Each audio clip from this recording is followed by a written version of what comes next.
Greetings and welcome, family, to the first episode of the Elevation Report with myself, Karema Farkara, on SOEM, the Spirit of Elevation Media.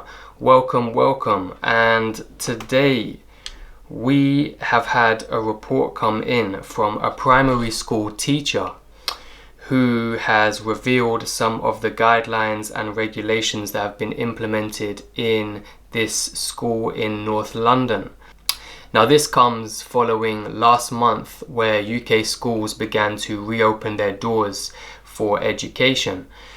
And we have seen images from other countries such as Canada, Scandinavia and China, where social distancing has been implemented within these schools, and there were many concerns regarding some of the images that we saw.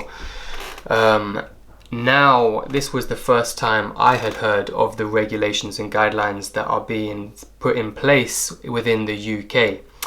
So the conversation I had with the teacher, who wishes to remain anonymous, was concerning, and he himself spoke to me with grave concern. So let's go through some of the procedures that are being put in place in this particular school in North London. He starts by telling me that they've been informed that the school system is no different from the wider society, and so the same social distancing measures that we see in the wider society is what we are going to see in schools. However, there are some differences. So starting with dropping your children off from school, parents can no longer enter the school facility. There will be a white line that is drawn across there is a white line that is drawn across the entrance of the school. And when you are dropping your child off, you cannot cross this white line. So you will wave goodbye to your child, they will enter the school, and you will stay beyond that white line. Then, when the school day is finished, your child will be allocated a waiting place, which is socially distanced from all other children. Your child will wait there until the parent shows up, and when you do show up, you will not be able to cross that white line. Your child will see you and walk towards you, and then you may leave the school premises.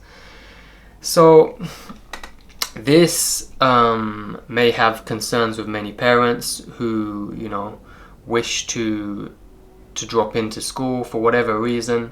You now will have to schedule an appointment. It is possible, if you need to speak to a teacher, to arrange a visit, but this will have to be done on a scheduled appointment only. You cannot just turn up at the school and speak to somebody and enter the school premises.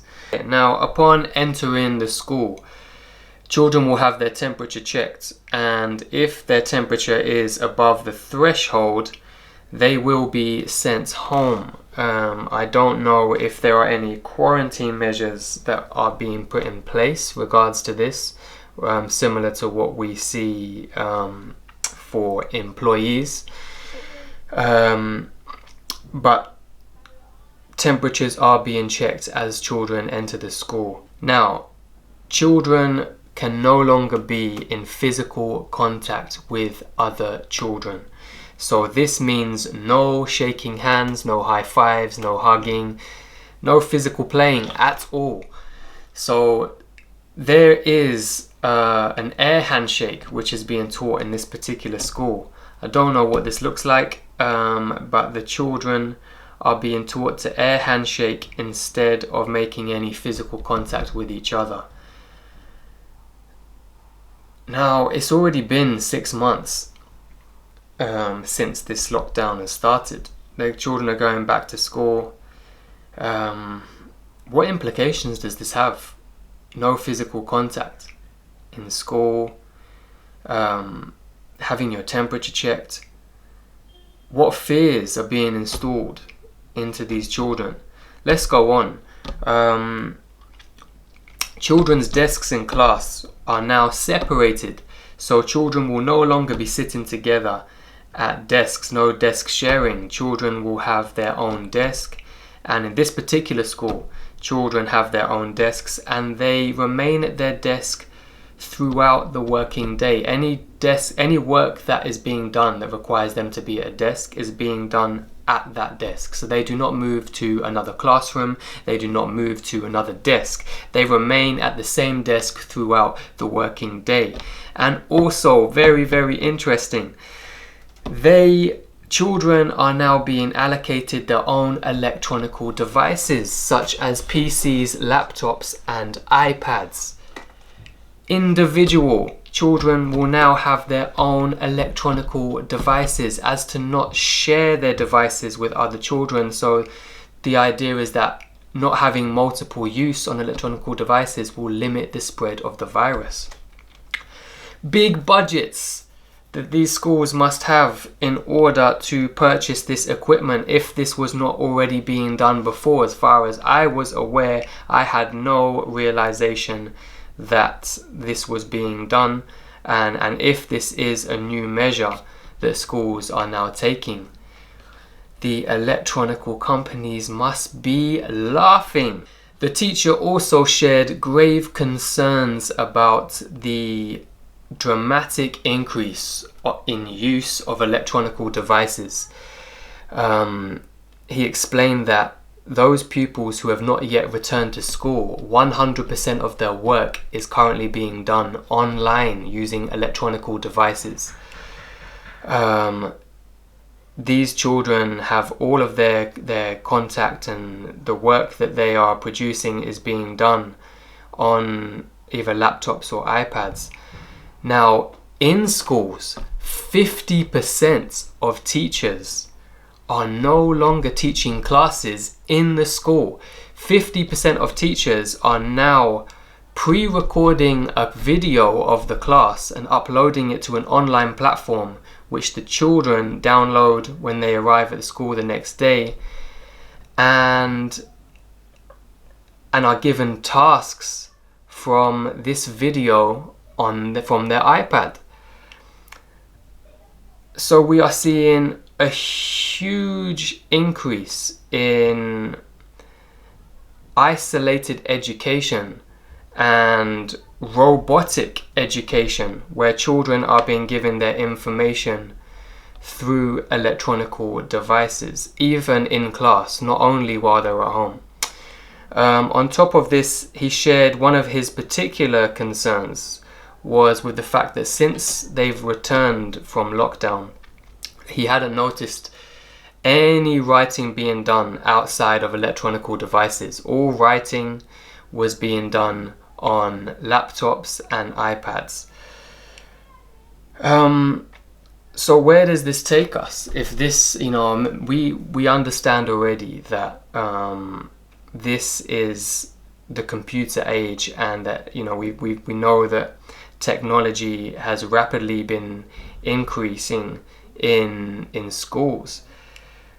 But to what extent do we then become dependent upon a particular working system if we are getting 100% of our education through these devices? What impact does that have on our physical skills and abilities? So this one was particularly strange to me. Children are no longer allowed to bring in their own water bottles or pack lunches into schools, as the virus may be contained on these items. So having children being allowed back into schools, but they can't bring in water bottles and they can't bring in their own packed lunch, is very strange to me. So what it does mean is that children will be drinking tap water throughout the day, and depending on where you are in the UK, this may be very concerning to you as parents. And for their lunches, they will remain at their desk. As I mentioned earlier, throughout the working day they will remain at their desk, and lunchtime is no different. So the canteens are now closed, and the children have their lunch brought to them by their teacher at their desk. Now this is interesting. If there are concerns that the virus could be on said packed lunch or drinking bottle, they must be taking some kind of measures to make sure that the lunches they're bringing in for the children from whatever catering company is providing those services do not have the virus on them. I don't know what the difference may be there, worth looking into. Now, this one shocked me, the quarantine box. So, for shared resources such as books and stationery, anytime a child uses one of these resources, when they're finished, they place the item in a quarantine box, and the item remains there for a further 7 days as to make sure that any virus contamination, after all the other measures, if it was there, would die and would be safe for another child to then use those resources 7 days from that time. The children have to wipe down their tables every 1 to 2 hours throughout the day to meet the new hygiene rules. Now, personally, I like the fact that children have to take care in there's a focus on hygiene and keeping their spaces clean and tidy. I think that kind of responsibility and accountability is important. However, with all these other measures put in place and the focus being every 1 to 2 hours seems a bit extreme and moving us into this idea that we have to be very concerned of this virus all around us, every 1 to 2 hours. We have to take these precautionary measures. In the playground, so this is where I actually saw some of the photographs. Most of the photographs that were released from other countries, they were displaying social distancing being done in the playground, and it is the same in the UK. A circle is drawn on the ground and children are being told to play within that circle, and they are given a hula hoop, a football or some other form of toy, and they are in isolation within 2 meters of another child, and they are playing within a drawn circle. In the event that any group game is played outdoors, the children must maintain 2-meter social distances and within very small groups. If any of this wasn't strange enough and worrying to you as a parent or any member of society, maybe this one will bring some form of alarm bells. The children are told to sing a COVID anthem 5 times a day that starts with the lyrics "Stay 2 meters away from me" and continues to install the new normal regulations through a catchy song. So this is what I've been informed is taking place at this particular school in North London, and these are the regulations that teachers are being told to follow. I'm sure parents must have been informed that these changes have been taking place and what the new regulations are before sending their children back to school. And I just wonder, because obviously parents are sending their children back to school. So I wonder what you think of it, what you make of it. What are the responses from your children? Do let us know what your thoughts are and how your children are finding it. I've been informed by this teacher that teachers don't always stick to these guidelines and rules. For example, the COVID anthem isn't always sung 5 times a day. You may be happy to know. And sometimes it's just once a day, as the children are already complying with the new normal rules. So this was the report that came from a primary school teacher in North London, and Let's take a look at some other schools that we can find online. Let's take a look at other schools across the country and even across the world and see what measures they are taking. The one-way system has been clearly marked with 2-metre intervals in the corridors and stairs. This will be strictly enforced to ensure your safety. Students will be expected to behave appropriately at all times, following government guidelines to keep yourself and others safe.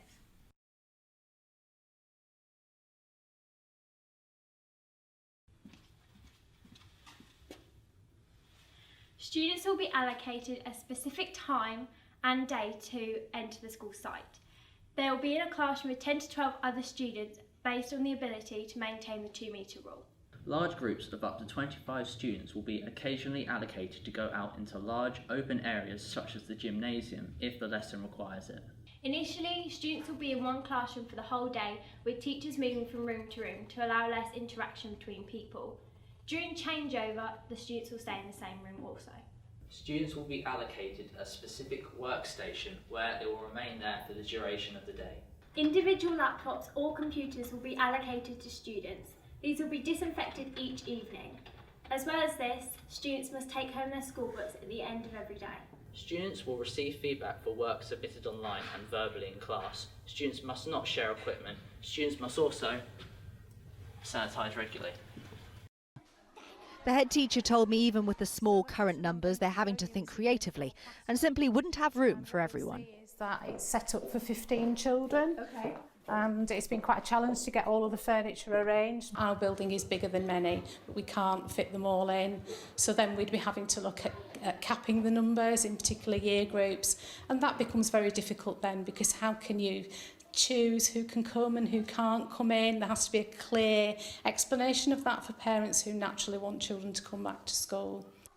Everything has to be staggered for each small group, like lunch taken to and eaten at each child's desk, start and finish times, outdoor time and toilet trips. For teachers on the front line, making time for regular cleaning sessions is part of the new reality. The school in Lunéville is reopening. The mayor and her deputy came to make sure all of the precautionary measures have been put in place. Les parents respectent la distance. 75 children are expected back. L'idée, c'était de faire un peu des circuits d'attente. Ils ont l'habitude de leur toilette garçon-fille et ils commencent par ça. Et après, ils vont directement donc, dans leur salle. A maximum of 15 children for every classroom. Each room will be cleaned at least 3 times per day as required by the government. This week in France, thousands of preschools and elementary schools have started to open up. Classes will be capped at 10 students for preschools and 15 for elementary school children. And these images show how social distancing measures taken in the classroom and on the playground have been used to keep children far apart from one another. School's already hard as it is. I mean, this seems like, honestly, this seems like bullying. This will eradicate bullying entirely. Look at the psychological impact that an adult has context and can understand why that you would have to do something like this, but they don't even have toys. They're just in these square boxes. Have you ever seen Michael Myers? It's a Halloween. It's like a Michael Myers movie. It's the most recent one. He's like in a mental facility. No. And that's how they have him, in like a square by himself with a bunch of other people in the same facility. The same way you saw those poor little kids. Yeah. After seeing the images, many parents wondered if it is actually in their child's best interest to return to school under these conditions. Before schools reopened, the Ministry of Health released sanitation and hygiene guidelines, which include things like social distancing, recess, as we saw in the photos, and recommendations to disinfect all toys and classroom supplies after every use. It just blows my mind. It is wild. The optimistic side of me bizarre thing to live through. Wants to say that this is very temporary, and they will soon be able to return to normal. Well, who knows? I hope. Who really knows? Yeah. Who knows indeed. So this is something that I think the majority of society feel is that it is temporary measures, and that social distancing, even on public transport and in our wider society, are all temporary measures. I mean, I guess they're even telling us this, right, until the vaccine is in place and ready to go. they're telling us that this is the new normal. But parents and members of society seem to think all of these measures are very temporary. And I guess those who have, graver concerns about all of these measures and who are being pointed at and accused of being conspiracy theorists and looked at as if they are crazy, it's because they tend to feel that this is not temporary measures and that this is actually part of a long-term agenda. If you feel like this is just temporary measures, then maybe there's not too much to be concerned about. But let's take a look at what the Director General of the World Health Organization, Dr. Tedros, has to say in a recent update that the World Health Organization did, a briefing that was given on the 29th of June. The critical question that all countries will face in the coming months is how to live with this virus. That is the new normal. Many countries have implemented unprecedented measures to suppress transmission and save lives. These measures have been successful in slowing the spread of the virus, but they have not completely stopped it. Some countries are now experiencing a resurgence of cases as they start to reopen their economies and societies. Most people remain susceptible. The virus still has a lot of room to move. We all want this to be over. We all want to get on with our lives. But the hard reality is, this is not even close to being over. Although many countries have made some progress, globally, the pandemic is actually speeding up. We're all in this together. And we're all in this for the long haul. We will need even greater stores of resilience, patience, humility, and generosity in the months ahead. We have already lost so much, but we cannot lose hope. So I think Dr. Tedros was saying we are in this for the long haul. Seemed like it maybe wasn't his own words and that he's possibly reading off a script. However, this is what the WHO is telling us, that we are in this for the long haul. In line with what many concerned people have been saying. So, brothers and sisters, this is where I feel we are at. We have a difference in perspectives, and it's really based on what we have been exposed to.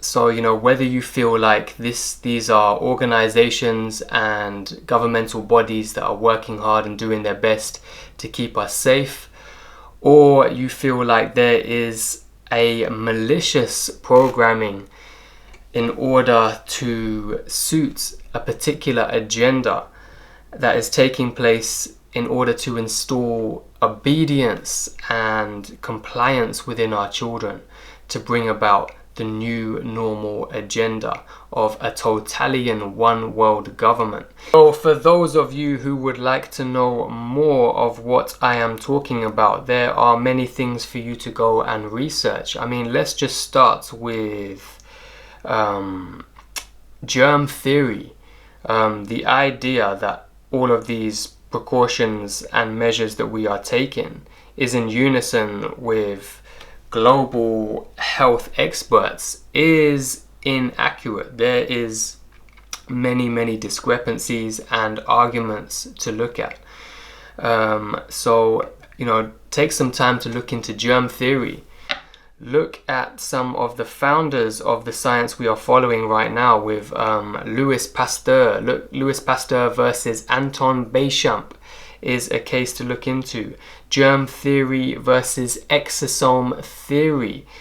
The idea that viruses are harmful to us is not conclusive, and there is still ongoing arguments being made within the scientific and health communities.